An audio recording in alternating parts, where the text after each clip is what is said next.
Assalamualaikum warahmatullahi wabarakatuh. Sahabat-sahabat sekalian yang dirahmati oleh Allah, kali ini saya akan membahas tentang hikmah puasa. Apa sih hikmah diwajibkannya kita untuk berpuasa? Maka saya akan menjelaskan melalui kitab yang saya tulis, yang saya ambil dari beberapa referensi kitab, diantaranya yaitu Tafsir Jalalain Imam Jalaluddin Al-Mahalli dan Imam Jalaluddin As-Suyuti, dan Tafsir Munir karangan Syekh Nawawi Al-Bantani. A'udzu billahi minasy syaithanir rajim. Bismillahirrahmanirrahim. Faslun fi hikamis shaumi. Utawi iki ku siji fasol kang tetep ing dalem nerangaken pirang-pirang hikmah puasa. Tamannallahu alladziina aamanu bis-shaumi la'allahum yattaquna. Ngangen-ngangen sapa Allah ing wong akeh kang pada beriman, ya alladzina kelawan sebab puasa, la'allahum yattaquna, supaya alladzina yattaquna iku pada takwa, ya alladzina.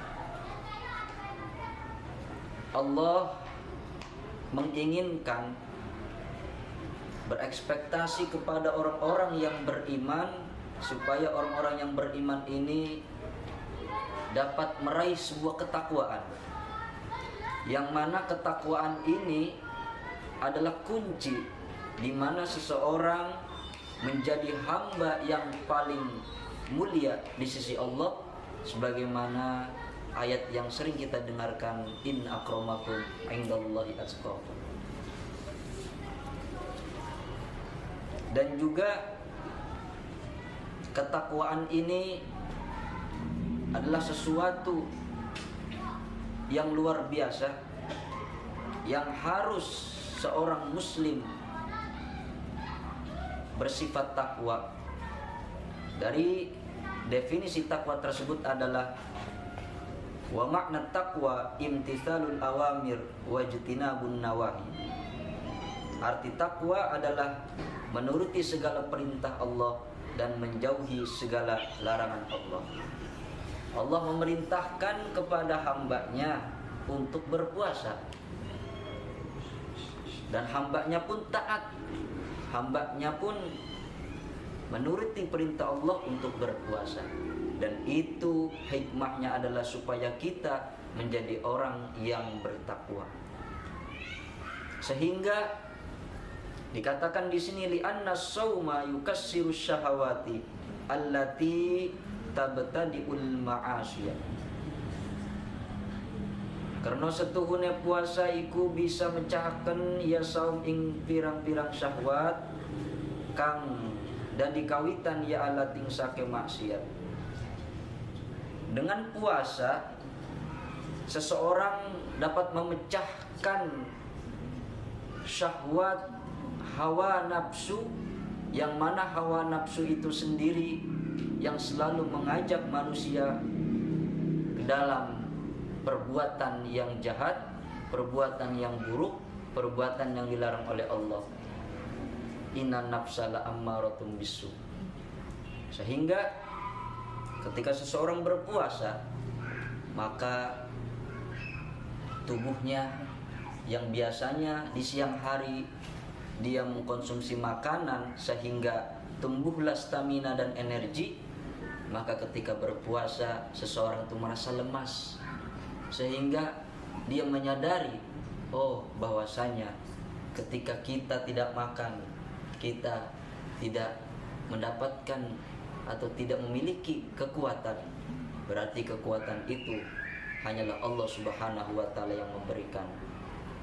Sehingga dengan puasa ini seseorang bisa memecahkan syahwatnya, sehingga dia mengakui bahwa yang memberikan kekuatan hanyalah Allah Subhanahu wa ta'ala, yang mana syahwat hawa nafsu ini yang menjadi pemula untuk melakukan kemaksiatan.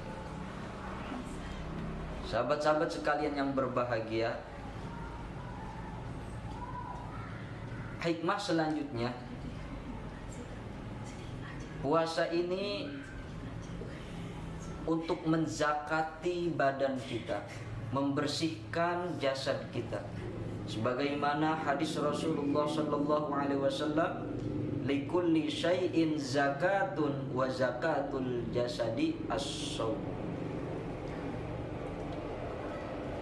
Segala sesuatu itu ada zakatnya, dan zakatnya jasad adalah puasa. Pertanyaannya, kenapa puasa ini disamakan dengan zakat? Yang mana kita tahu sendiri zakat itu adalah untuk mengeluarkan harta seseorang untuk dizakati dan diberikan kepada mustahik. Yang mana zakat itu sendiri berarti membersihkan. Begitupun puasa, ternyata hikmahnya luar biasa.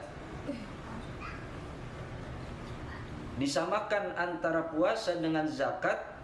Zakat al-maliyah yang berunsur harta, karena ketika zakat harta tersebut dikeluarkan zakatnya, sehingga secara zahiriyah harta itu berkurang, namun secara batiniah, secara hakiki justru harta itu bertambah dan bertambah keberkahannya. Inna qasat hissan zadat barakatun. Berkurang secara indrawi namun bertambah secara keberkahan. Begitupun puasa. Ketika seseorang berpuasa, dia sedang menzakati badannya. Berkuranglah stamina dan energi kekuatannya, namun akan bertambah kekuatan energi ruh yang ada di dalam jiwanya.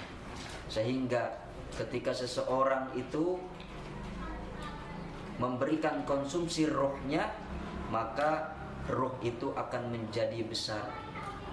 Ketika ruh itu bisa menjadi besar dengan konsumsi makanan ruh, salah satunya dengan berpuasa, maka dia akan mudah, akan ringan untuk menjalankan ibadah dan ketaatan kepada Allah Subhanahu wa ta'ala. Sahabat-sahabat sekalian yang dirahmati oleh Allah, yang terakhir, uniknya daripada hikmah kita diwajibkan puasa ini adalah tidurnya orang yang berpuasa itu adalah ibadah.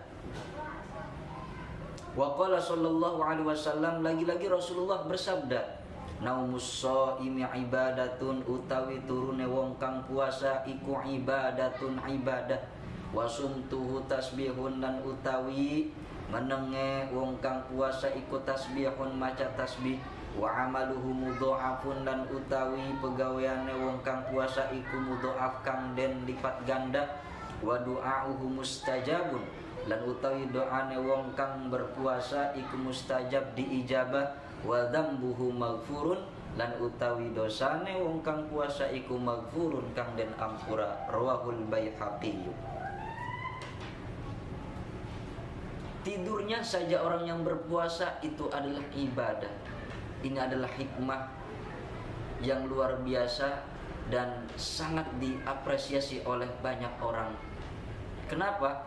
Karena tidurnya saja itu bernilai pahala bagi orang-orang yang berpuasa. Kenapa?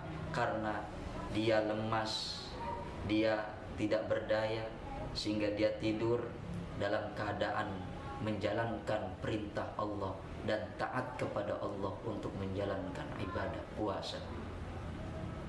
Dia tidur karena tidak makan, tidak minum, dan menjaga daripada hal-hal yang membatalkan puasa. Dia meninggalkan hal-hal yang buruk. Ketika dia menjalankan sesuatu yang mubah, maka sama saja dia meninggalkan sesuatu yang dilarang, yang haram. Dan menjauhkan segala yang haram itu adalah kewajiban. Karenanya ibadah di dalam orang yang berpuasa, tidurnya saja itu adalah ibadah. Wasumtuhu tasbihun, dan diamnya orang yang berpuasa itu dicatat oleh Allah seperti orang yang membaca tasbih. Bayangkan ketika di luar puasa, orang yang tidak berpuasa itu harus mengucapkan 2 kalimat, kalimatani khafifatan yang ringan diucapkannya, tsaqilatani fil mizan yang berat timbangannya di yaumil mizan adalah kalimat subhanallah bihamdihi subhanallahil azim. Tapi bagi orang yang berpuasa tidak perlu mengucapkan subhanallah, dia diamnya dicatat membaca tasbih subhanallah. Wa amaluhu mudha'afun, dan amalnya ketika dia berpuasa mudha'afun, dilipat gandakan. Yang biasanya di luar Ramadan ketika tidak berpuasa dia melakukan kebaikan dibalas 1 kebaikan, tapi ketika dia dalam keadaan berpuasa dia amalnya dilipat gandakan. Apalagi puasa ini tidak ternilai pahalanya, tidak seperti ibadah-ibadah yang lainnya. Wa ana ajzibih, kata Allah, dan akulah yang langsung mengeksekusi, yang langsung membalas daripada hamba-hamba yang berpuasa tersebut. Wa du'a'uhu mustajabun, dan doanya orang yang berpuasa itu mustajab, diijabah. Apalagi waktu-waktu diijabahnya doa, salah satunya berada pada ketika orang yang berpuasa tersebut ingin melakukan berbuka puasa, iftar. Disitulah waktu mustajab doa. Sehingga pada faktanya manusia lalai pada waktu tersebut, padahal waktu tersebut adalah waktu diijabahnya doa. Berdoa ketika kita ingin berbuka, ya Allah, ya Rabbi, mudahkanlah urusan kami, berikanlah kami rizki yang melimpah, yang berkah, berikanlah kepada kami kesuksesan, pertolongan dunia dan akhirat, berikanlah kelancaran dalam setiap pekerjaan kami, berikan kami jodoh yang solehah yang mampu menolong kami dalam dunia dan akhiratnya. Berdoa, jangan kita terfokus dengan apa yang ada di depan kita berbentuk makanan, karena hawa nafsu kita ingin menyantap makanan tersebut, tapi disitulah ada waktu mustajabud doa. Yang terakhir, wa dzambuhu maghfurun, ini sudah pasti dosanya orang yang berpuasa itu maghfurun, diampuni oleh Allah Subhanahu wa ta'ala.